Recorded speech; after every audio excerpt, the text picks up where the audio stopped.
penyedia informasi dan seri pengetahuan untuk pendidik dan tenaga kependidikan PAUD dan Dikmas dimanapun Anda berada. Apa kabar teman-teman hari ini? Semoga selalu sehat walafiat dan selalu semangat. Pada video kali ini saya akan mengajak teman-teman semua untuk bersama-sama mempelajari tentang satu kebijakan pemerintah terkait dengan transisi PAUD SD. Ayo kita simak videonya. Kita akan memulainya pembahasan ini dari satu pertanyaan. Apa itu program transisi PAUD SD? Yaitu program yang berisi proses untuk mendukung kesiapan belajar bagi anak usia dini yang akan memasuki jenjang pendidikan dasar atau SD. Proses ini juga dapat mempengaruhi keberhasilan anak dalam melakukan penyesuaian di jenjang pendidikan dasar.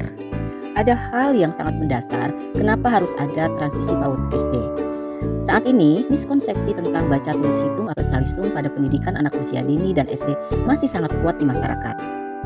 Secara umum, masyarakat masih menganggap bahwa kemampuan calistung dianggap sebagai satu-satunya bukti keberhasilan belajar dan dibangun secara instan. Dan adanya tes calistung masih diterapkan sebagai persyaratan untuk masuk SD. Kita harus sepakat perlu mengakhiri miskonsepsi tentang pembelajaran mulai dari sekarang. Transisi PAUD ke SD perlu berjalan dengan mulus, fondasi dibangun secara holistik, kemampuan literasi dan numerasi dibangun secara bertahap, dan siap sekolah adalah proses bukan hasil. Merdeka Belajar merupakan kebijakan yang mendasari transisi PAUD ke SD yang menyenangkan, dimulai sejak tahun ajaran baru. Menghilangkan lagi tes calistung dari proses penerimaan peserta didik baru di SD, menerapkan masa perkenalan bagi peserta didik baru selama 2 minggu pertama, baik di PAUD dan di SD, dan menerapkan pembelajaran yang membangun 6 kemampuan fondasi anak, baik di PAUD dan di SD.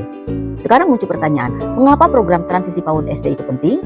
Alasannya, yang pertama, PAUD sebagai pondasi jenjang pendidikan dasar membutuhkan kesinambungan stimulasi sosial emosional, bahasa, motorik, dan kognitif sampai kegiatan pembelajaran di jenjang berikutnya. Yang kedua, rentang anak usia dini adalah 0-8 tahun, sehingga kesiapan bersekolah adalah proses yang berkesinambungan sejak PAUD hingga SD kelas awal.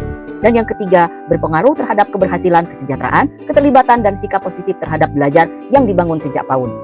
Kemudian, siapa saja sasaran program transisi PAUD SD?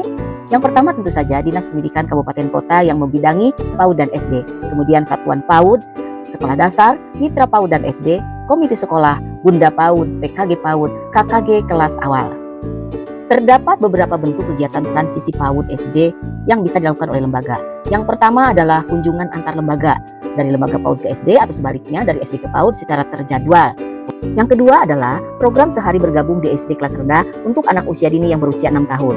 Bentuk keempat transisi PAUD SD yang bisa dilakukan adalah kegiatan sosialisasi dan diskusi untuk orang tua yang memiliki anak usia PAUD dan SD kelas rendah. Dan yang kelima adalah workshop terprogram bagi guru PAUD dan SD. Lalu apa saja kemampuan yang perlu dikuatkan untuk anak di masa transisi? Yang pertama adalah kemampuan sosial dan emosional, yang kedua adalah kemampuan fisik dan motorik, dan yang ketiga adalah kemampuan literasi dan numerasi. Demikian pembelajaran hari ini, semoga bisa bermanfaat dan menjadi inspirasi untuk teman semua. Sampai ketemu pada pembahasan berikutnya. Wassalamualaikum warahmatullahi wabarakatuh.